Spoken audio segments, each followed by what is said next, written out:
아멘. 주님이 탄생하시던 첫 번째 성탄을 한번 생각해 봅니다. 베들레헴 마국간에 예수님께서 탄생하신 바로 그 시간에 들판에서 양을 치던 목자들에게 천사가 나타나서 첫 번 성탄의 복음을 전합니다. 지극히 높은 곳에서는 하나님께 영광이요 땅에서는 기뻐하심을 입은 사람들 중에 평화로다라고. 하늘의 영광, 땅에는 평화가 바로 성탄의 메시지입니다. 그래서 오늘 우리들은 성탄이 되면 하늘의 영광, 땅의 평화를 생각하게 되는 것입니다. 해마다 이 기도를 드려봅니다만 오늘날 우리가 사는 사회는 이 영광과 평화로부터 점점 멀어져가는 듯한 그런 느낌을 받게 됩니다. 하늘의 영광, 땅에는 평화라고 하는 것은 단순한 노래가 아니라 그 자체가 하나의 설교요, 말씀이요, 또 그대로 실현되어야 할 하나의 사건인 것입니다. 그러면 하늘의 영광, 땅에는 평화는 어떤 통로를 통하여 오늘 우리들에게 현실적으로 나타나게 되는 것입니까? 지금 땅에는 평화 대신에 전쟁이 있고 영광 대신에 많은 굴욕이 있는데 그 원인이 무엇입니까? 그것은 바로 죄와 미움 때문입니다. 남을 미워하고 자기를 증오하며 자포자기하고 자기 학대를 하다가 나아가서 이웃에게 포악한 행위로 나타나는 것입니다. 그 모든 원인이 바로 미움이요 증오입니다. 많은 사건 가운데 특히 우리의 마음을 아프게 하는 사건은 동반 자살을 하는 사건입니다. 내가 살기 어렵고 괴롭다고 하여 천진난만한 아이들까지 죽이고 죽는 그런 어른들의 모습을 볼 때 정말 마음이 아픕니다. 내가 나를 사랑하지 않으면 이웃도 결코 사랑할 수 없는 것입니다.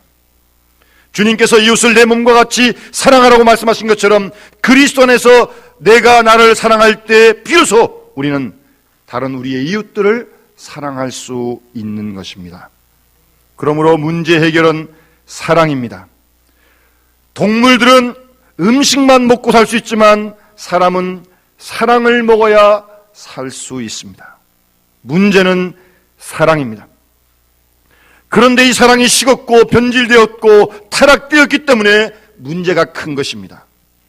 사랑이 중요하다는 것을 알기 때문에 사랑이란 단어가 곳곳에서 흘러넘치지만 참 사랑의 의미를 바로 알지 못하고 있는 것입니다.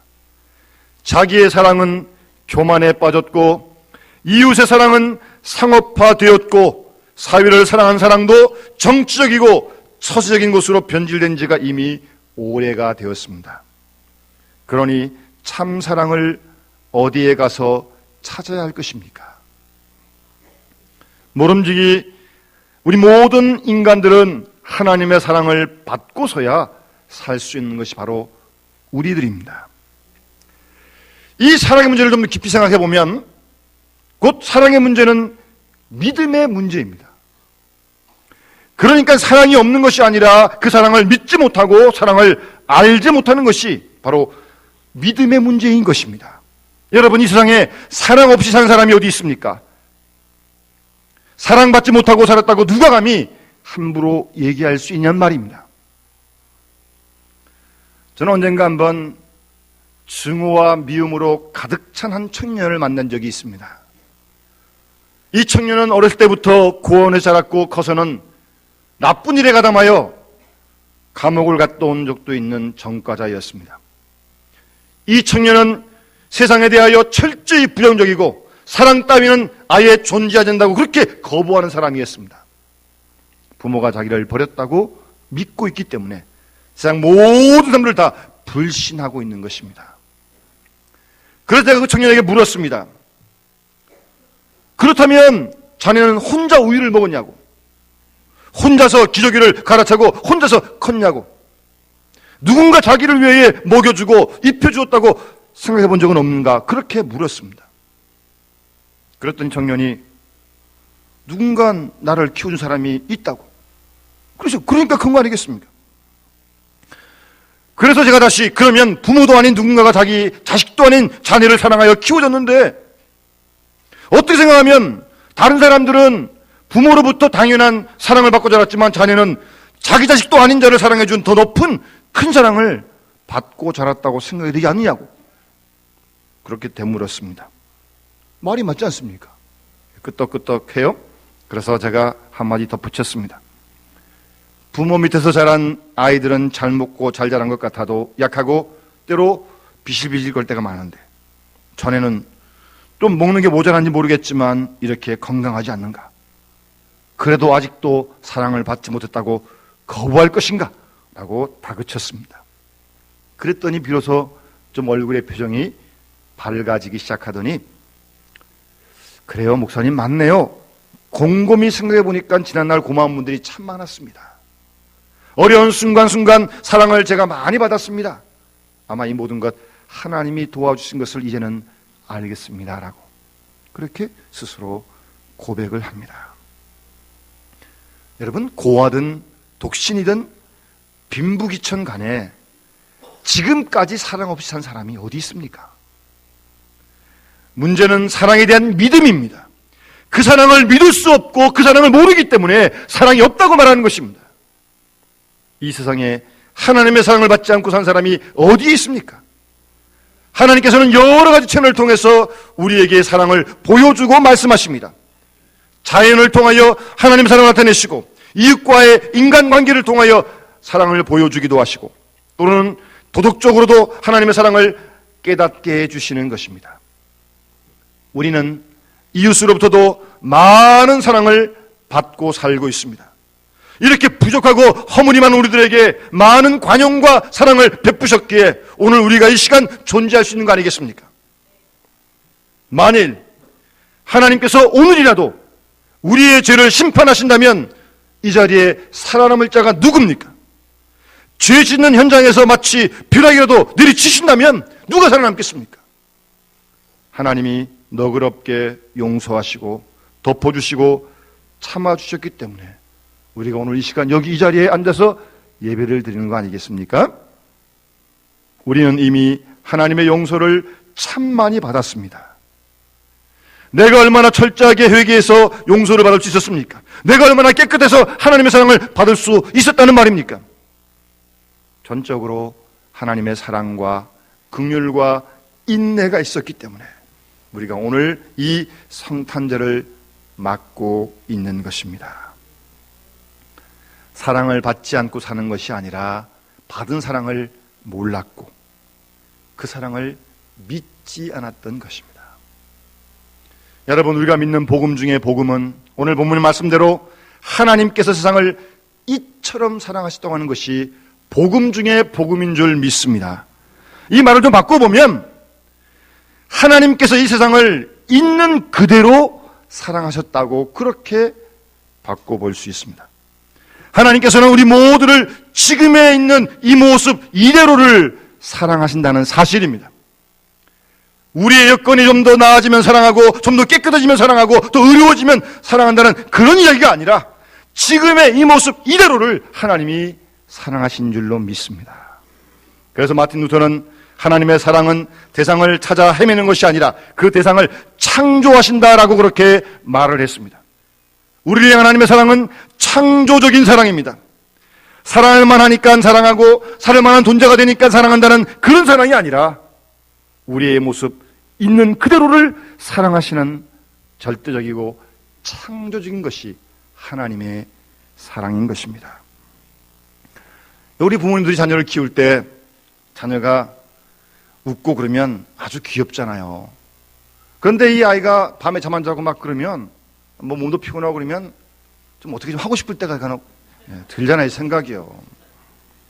여러분, 그렇다고 그 애를 내칠 수 있습니까? 아니잖아요. 그런 순간이 있어도 인내하며 사랑받을 만한 사람으로 키워가는 것이 부모님의 사랑 아닙니까? 하나님의 사랑도 그렇습니다. 우리가 다 반듯하고 멋있고 뭐 합격이고 100점이고 그래서만 사랑하시는 하나님이 아니고요. 지금의 모습 이대로를 그대로 사랑하시는 하나님의 사랑인 것입니다. 문제는 그 사랑을 믿느냐 믿지 않느냐, 그것이 문제입니다. 그 하나님의 사랑을 믿고 받아들일 때 구원이 있고 영생이 있는 것입니다. 그러니까 믿는다는 말을 바꾸면 하나님의 그 사랑을 안다는 말이죠. 주님은 그 하나님의 사랑을 믿게 하고 알게 하기 위해서 지금 이 땅에 하나님이 말씀이 사람이 되어 오신 줄 믿습니다. 하나님의 크신 사랑이 바로 여기에 있습니다. 그 사랑을 믿게 하기 위하여, 알게 하기 위하여, 그래서 영원한 생명을 얻게 하기 위하여 주님이 이 역사 위에 오신 줄로 믿습니다. 하나님은 우리를 사랑하셔서 독생자를 주셔서 우리를 향한 하나님의 사랑을 나타내 주신 것입니다. 이것이 바로 복음의 핵심입니다. 그래서 성숙한 믿음을 가진 사람은 하나님의 사랑의 방법을 그 방법대로 동의를 하고 받아들입니다. 내 방법이 아니고 하나님의 사랑의 방법을 인정하고 받아들인다는 말입니다.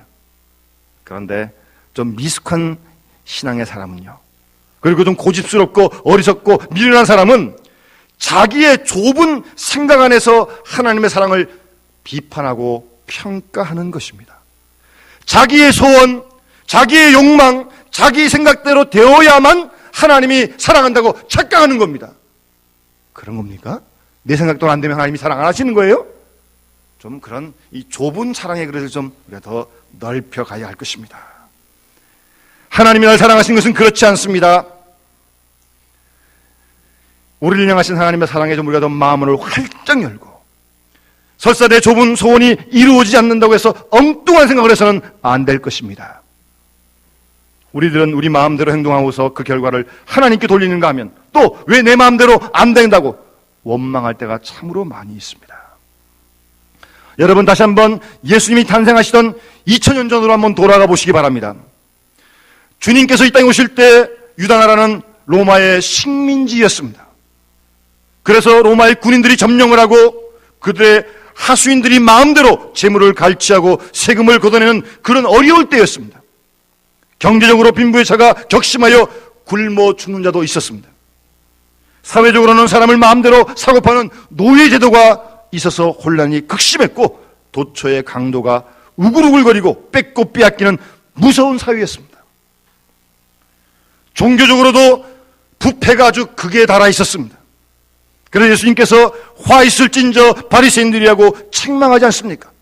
그런가 하면 더러워진 성전을 주님께서 뒤엎으시면서 만민이 기도하는 집을 강도의 소굴로 만들었다고 책망하신 일도 있지 않습니까? 종교인들의 위선과 교만과 외식은 하늘에 치닫고 있었던 것입니다. 그래서 제사장 가야바가 바로 예수를 잡아 죽이는 사건의 원고가 되지 않습니까? 그것만 봐도 그 당시 종교가 얼마나 부패했는가를 우리가 충분히 짐작할 수 있습니다. 이러한 상황 속에 예수님이 오셨습니다. 하나님께서 어떻게 해야 이스라엘 민족을 사랑하는 것으로 나타낼 수 있었겠습니까? 이스라엘 사람들은 예수님이 왕이 되어주길 바랐고, 그리고 혁명이 일어나길 바랐고, 로마 나라를 일시에 다 물어내고 자기 나라가 독립되기를 바라고 있었던 것입니다. 그리고 저 위선적이고 거짓된 사람들이 벼락을 맞아 죽는 완전히 뒤집히는 그날을 그들은 원했던 것입니다. 경제적으로, 사회적으로, 종교적으로 정말 메시아가 나라가 그대로 이루어지기를 원했던 것입니다.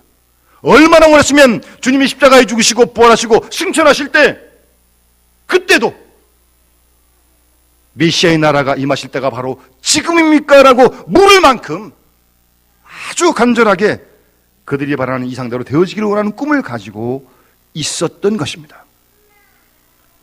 여러분, 그러한 이스라엘의 소원을 들어주어야 하나님의 사랑입니까? 그들이 원하는 대로 독립이 되고 잘 먹고 그렇게 돼야 그게 하나님의 사랑이냐고요. 그들의 기대에도 불구하고 주님은 말없이 십자가에서 죽으시고 말았습니다. 그래서 어떤 학자는 가룟 유다가 예수님을 판 것도 분명 예수님이 능력이 많으신데 이렇게 좀 능력을 좀 행사해야 될 텐데 가만히 계시거든요. 자기가 팔면 혹시 예수님이 좀 놀라운 기적을 일으키지 않을까, 그런 기대를 가지고 예수님을 팔았다고 그렇게 얘기를 하는데, 예수님이 가룟 유다의 기대를 들어주지 않습니다. 자기도 자살해 죽고 말지 않습니까? 그 당시 사람들은 정말 혁명적인 어떤 사건이 나타나기를 바라고 있었습니다. 그러나 그들의 기대대로 되지 않고 어이없게도 예수님은 십자가에 말없이 죽으시고 복음은 여전히 복음대로 전해지는 것입니다. 여러분, 어떻게 하는 것이 정말 하나님의 사랑입니까? 그래서 죽은 사람 몇 사람 살린다고 그것이 근본적 문제가 다 해결되는 것입니까? 그렇지 않습니다. 그렇지 않습니다. 오늘 성경은 말씀하십니다. 하나님이 세상을 이처럼 사랑하사 독생자를 주셨다고요. 그리고 그 예수를 십자가에 못 박았습니다. 바로 여기에 하나님의 지속적인 사랑이 있는 것입니다. 모든 인류의 죄를 속하고 우리 모두로 하여금 하나님의 자녀되게 하는 근본적인 사랑이 여기에 있다는 말씀입니다. 바로 이것이야말로 하나님의 지혜요 하나님의 능력인 것입니다. 십자가는 하나님의 권능이요 십자가의 방법으로 하나님 우리를 사랑하신 것입니다. 하나님께서는 베들레헴 사건 안에서 우리를 사랑하시고 십자가에서 자기의 독생자를 내어주시기까지 우리를 사랑하신 하나님이십니다. 십자가를 지시기까지 사랑하셨고 십자가와 함께 사랑하셨고 십자가 안에서 하나님의 사랑을 우리에게 보여주신 것입니다.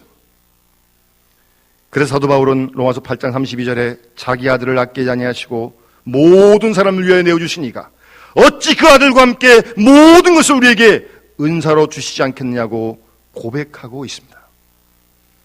여러분, 독생자라는 게 뭡니까? 부모님 목숨보다 더 중요한 그 자녀가 독생자 아닙니까? 하나밖에 없으니까. 그런데 그 독생자를, 그 소중한 존재를 하나님께서 우리를 위해 내어주셨고 십자가에 못 박아 죽게 하시고 우리를 죄와 사망에서 건져 주셨습니다. 그 독생자를 주시는 그 사랑 안에서 우리를 사랑하고 우리를 영접하여 주셨습니다. 하나님의 자녀로 삼아주신 거예요. 그것이 바로 복음 중에 복음인 것입니다. 여러분, 설사 내 소원이 이루어지지 않는다 할지라도 주님은 여러분들을 사랑하고 계심을 잊지 마시기 바랍니다. 내가 지금 가난하고 혹 병들고 혹 실패하고 아니 오늘 죽는다 할지라도 하나님이 우리를 사랑하신 사람만큼은 분명한 줄로 믿습니다. 우리는 베들레헴 사건을 바라보면서 그 사건 속에서 하나님의 사랑을 다시 한번 기억하고 그 사랑에 감동을 받고 그 사랑을 우리도 전할 수 있는 우리 영렘의 가족들이 되어야 할 줄로 믿습니다. 다시 한번 믿음의 눈으로 십자가를 바라보면서 하나님의 아들 독생성자 예수 그리스도를 못 박아 죽이기까지 우리를 사랑하시는 하나님의 그 사랑을 다시 한번 우리가 경험하며 우리의 마음이 뜨거워질 수 있기를 바랍니다. 바로 그 순간이야말로 하나님이 오늘도 나를 사랑하시고 그리고 이 세상을 이처럼 사랑하신다는 것을 아는 순간인 줄로 믿습니다. 여러분, 지금의 여러분들의 현실, 어떤 실패, 고통, 질병, 그리고 이 경쟁 이대로가 하나님이 나를 지극히 사랑하시고 하나님이 세상을 이처럼 사랑하시게 있는 그런 사건으로 믿을 수 있기를 바랍니다. 이 현실 이대로 가운데 역사하시는 하나님의 사랑을 믿을 때 바로 예수 그리스도의 성탄의 사건이 오늘 우리에게 이루어질 줄로 분명히 믿습니다. 이 성탄의 기쁨 속에 우리의 당면한 모든 문제를 주의 사랑을 힘입고 이겨가고 승리해가고 그 사랑을 전할 수 있는 이 성탄의 놀라운 축복이 우리 모두에게 함께할 수 있기를 주의 이름으로 축원합니다. 우리 같이 함께 찬송 126절 함께 부르면서 우리 하나님께